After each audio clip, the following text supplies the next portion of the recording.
Noticias de última hora, preste mucha atención. El presidente Daniel Noboa reviviría la figura del presidente candidato en Ecuador después de 11 años.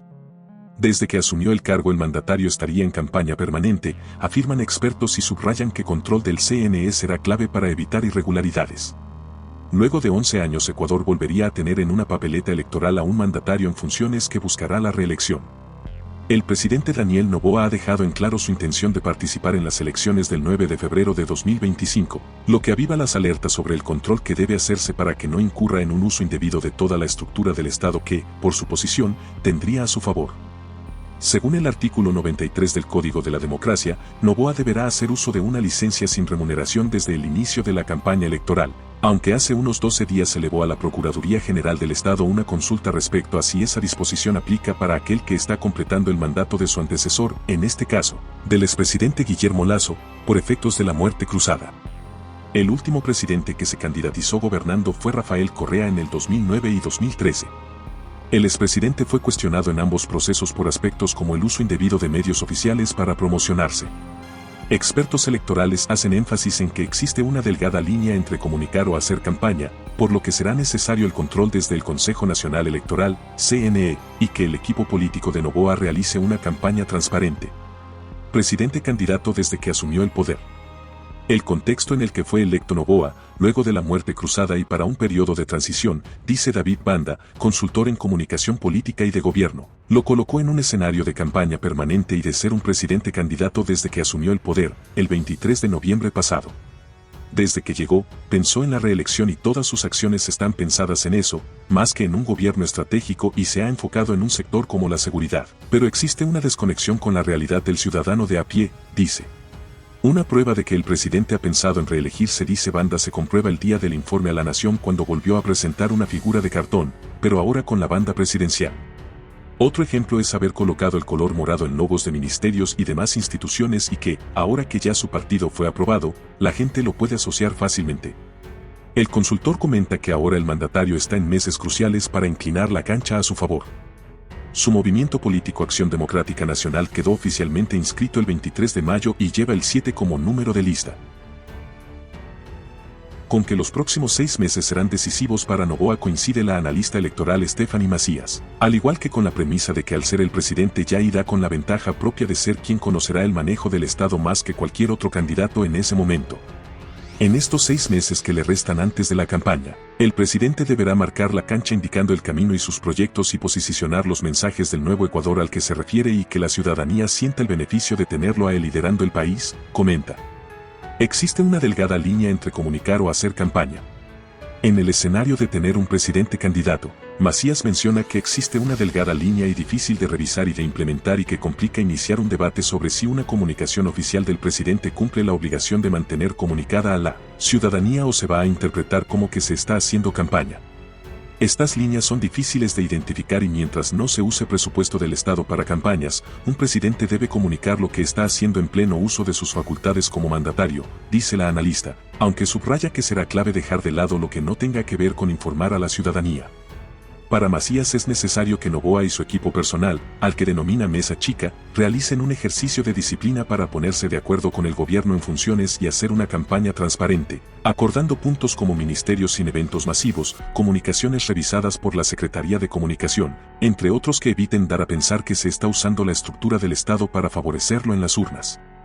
Más que el CNE, las organizaciones sociales y veedurías estarán vigilantes, la mesa chica del presidente debe hacer un análisis y marcar un delineado de cancha, maximizar los temas comunicacionales sí, pero respetando el presupuesto del Estado e intentando hacer una campaña eficiente, opina. Mientras Medardo Oleas, analista político y expresidente del Tribunal Supremo Electoral, dice que sí es fundamental que CNE haga el control del caso y no permita ningún uso y abuso de los recursos y la infraestructura de Estado. No obstante, para Banda el control del CNE ha resultado ineficiente en los últimos procesos y dice que las sanciones por temas relacionados con irregularidades en campaña se han visto realmente desde el Tribunal Contencioso Electoral. El CNE nos ha quedado debiendo y solo hay que seguir las reglas que ya están trazadas y no se debe hacer ninguna interpretación ni siquiera para los temas de la licencia, menciona. En cuanto al caso de Correa, Oleas comenta que luego de los comicios de 2013 el entonces presidente del CNE Domingo Paredes cuestionó la publicidad que hizo el gobierno de Correa durante la época electoral. Paredes alertó sobre un abuso de medios oficiales e incautados para la promoción del entonces presidente Correa y del incumplimiento del silencio electoral, recuerda. Daniel Noboa pasará a ser un candidato más luego de pedir licencia. En tanto, Oleas dice también que el código de la democracia es claro y no debería darse ningún tipo de irregularidad, ya que Noboa pasará a ser un candidato más durante el proceso. La licencia sin sueldo y el encargo de las funciones dice que deberá pedirla desde el día que se inscriba su candidatura. El control que cabe ahora para el mandatario va con la prohibición de contratar publicidad, pero hay que entender que no puede ser limitado nunca con la exposición de sus ideas ni las de su partido, dice. Noboa ya cuenta oficialmente con un partido propio. El artículo 208 del Código de la Democracia establece que desde la convocatoria a elecciones hasta el inicio de la campaña electoral, las organizaciones políticas podrán realizar, por su iniciativa, las actividades tendientes a difundir sus principios ideológicos, programas de gobierno y planes de trabajo, siempre que no implique para este efecto la contratación en prensa escrita, radio, televisión, medios digitales y vallas publicitarias. Los egresos realizados en estas actividades se imputarán al gasto electoral de cada organización política. La norma busca que el candidato no tenga esa dualidad de presidente-candidato y que pueda ofrecer su campaña solo como sujeto político candidato y que no se utilicen los recursos del Estado, porque si no se pide esta licencia, viajará en el avión y helicóptero presidencial, tendrá a toda su guardia ahí y hasta tomar medidas para ganar la elección, como ha ocurrido antes, indica Oleas y explica que al ser un candidato más ya los límites los tendrá puestos desde el inicio. Macías coincide en que las mismas reglas regirán para todos en la campaña que comenzará el 6 de enero próximo. Sin embargo, el reconocimiento por parte del elector le dará una fortaleza, la que le puede jugar en contra si en estos 6 meses su imagen se deteriora. La analista considera también que los futuros comicios serán atípicos ya que se darán en un escenario complejo marcado por el desgaste de las bases de los partidos políticos, debido a las varias elecciones que han existido en los últimos años, a lo que se suma la crisis económica y la crisis de seguridad. Las elecciones de 2025 van a requerir muchas variables a considerar para el presidente y para el resto de candidatos. El acercamiento a través de un puerta a puerta se hará difícil para un candidato desconocido, mientras a Noboa se le va a facilitar esta profundidad de reconocimiento, menciona. En más noticias. En su ceremonia de investidura, el presidente reelecto de El Salvador, Nayib Bukele, y su homólogo ecuatoriano, Daniel Noboa, mantuvieron una reunión. En ella abordaron temas relacionados con la ejecución del Plan de Control Territorial, estrategia de seguridad implementada por el mandatario salvadoreño en su lucha contra las pandillas. Nayib Bukele y Daniel Noboa estrecharon manos. Fue una corta reunión previo a la investidura del reelecto presidente de El Salvador. Tras el encuentro, dijo el mandatario ecuatoriano que con el gobierno de Bukele hay varias coincidencias. En los primeros años, él tuvo, digamos, problemas similares como los que nosotros hemos tenido en temas de seguridad.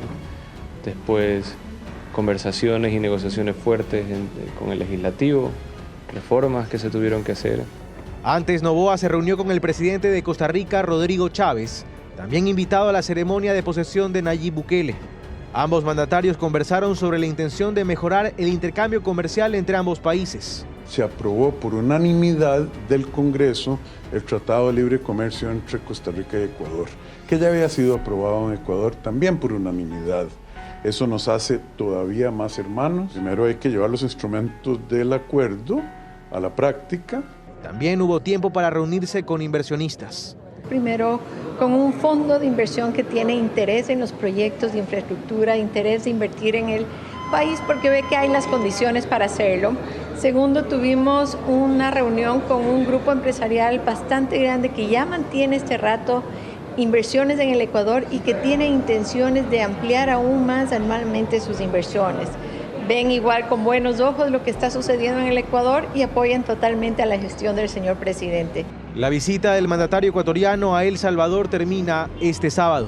Y la Asamblea Nacional ha realizado más de 3.000 pedidos de información a ministros de Estados en apenas 6 meses. La mayoría provienen de la bancada de la Revolución Ciudadana.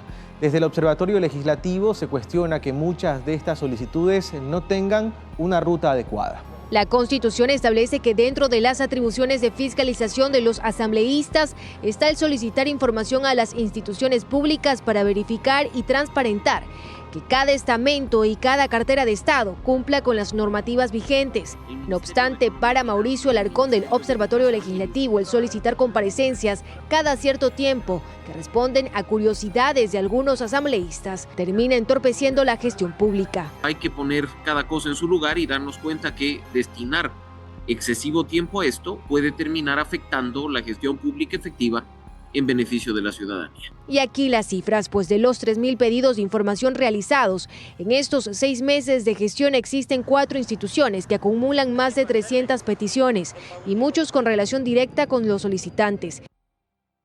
En el caso del Ministerio de Salud, quien más pedidos ha hecho es Camilo Salinas, de Construye. En el Ministerio de Economía y Finanzas, Victoria de Sintonio, de la Revolución Ciudadana. En el Ministerio de Educación, Ana María Raffo, de la Revolución Ciudadana. Y en el caso del Instituto Ecuatoriano de Seguridad Social, Mónica Salazar, de la Revolución Ciudadana. Pedidos que, a decir de este mismo observatorio, 8 de cada 10 han sido respondidos, pero aquí las incongruencias de estas atribuciones. No necesariamente hay una hoja de ruta trazada al momento de hacerlo, sino que en el camino, conforme van llegando las respuestas, se analizan los siguientes pasos. Y esto es lo más preocupante, señala Robert Friend, docente de Derecho de la Universidad Espíritu Santo, cuando se toma facultades para desnaturalizar procesos. En este caso, convertir un mecanismo de control en algo coyuntural y de plataforma electoral. Utilizada de alguna manera pues que privilegie a ciertas personas y no pues a la ciudadanía como tal. A su vez agrega que es lacerante para la institucionalidad del Estado cuando se desconoce qué se hace con esta información. ¿Cuál es el tratamiento que le dan después de haberla obtenido? ¿Tienen algún eje programático? ¿Tienen algún tipo de proyección de qué es lo que van a hacer? ¿Cuál es el siguiente paso? Tanto Friend como Alarcón afirman que el legislativo tiene que equilibrar sus dos funciones, en las que también se encuentra el proponer proyectos de ley e impulsar reformas al código vigente, y así generar una correcta representación, efectiva y balanceada. Hace 11 días ya, el presidente Noboa envió su pedido de consulta a la Procuraduría General del Estado sobre si debe pedir licencia para hacer campaña para los próximos comicios. Al día siguiente, el organismo trasladó la consulta al Consejo Nacional Electoral. En su última gira por Europa lo adelantaba ya. Buscaría los caminos para no encargarle el sillón de Carondelet a su vicepresidenta. El pasado 21 de mayo, horas después de anunciar en medios internacionales que se haría consultas al respecto, Daniel Noboa envió este oficio al Procurador General del Estado, Juan Carlos Larrea, para que éste se pronuncie sobre si él, como mandatario electo para culminar el periodo de su antecesor tras la muerte cruzada, debe también pedir licencia para hacer campaña para los próximos comicios. Justamente la duda se genera si la Corte en algunos párrafos dice que esta postulación de, en este caso del presidente Noboa, no es o no debe considerarse reelección. La duda está en si debe o no aplicarse el artículo 93 de la licencia obligatoria, porque el artículo 93 habla de reelección. No es una consulta fácil. Al día siguiente, 22 de mayo, la Procuraduría General del Estado trasladó esta consulta al Consejo Nacional Electoral. Hay una infracción electoral, ¿sí?, de carácter grave, que es que cualquier servidor público haga campaña electoral o induzca al voto, fuera del tiempo de campaña o dentro del mismo.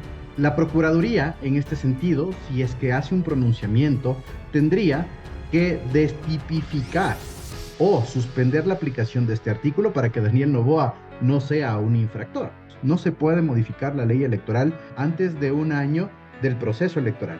Pero ¿cuándo podría haber una respuesta de la Procuraduría a la consulta del presidente Noboa? Este noticiero se contactó con el organismo desde donde se ha respondido que no se pueden adelantar criterios. Sin embargo, se confirma que aparte del Consejo Nacional Electoral, la Procuraduría ha hecho consultas a la Asamblea Nacional y a la propia Corte Constitucional. No es un tema sencillo. No veo una posible inconstitucionalidad de esta norma, una norma vigente desde el año 2020, que no ha sido demandada previamente, sino por esta situación exclusiva, que obedece a una finalidad política. Y la Corte Constitucional realmente, en sus fallos que tienen índole política, es bastante sesuda y es bastante congruente para no afectar otro tipo de estamentos. La consulta de Noboa se basa en un informe de la Secretaría Jurídica de la Presidencia, donde se señala un presunto vacío legal con el que se intenta esquivar un pedido de licencia para no encargar la presidencia durante la campaña a Verónica Abad. Por lo pronto, esta semana, vence el plazo que tiene el CNE para responder a la Procuraduría.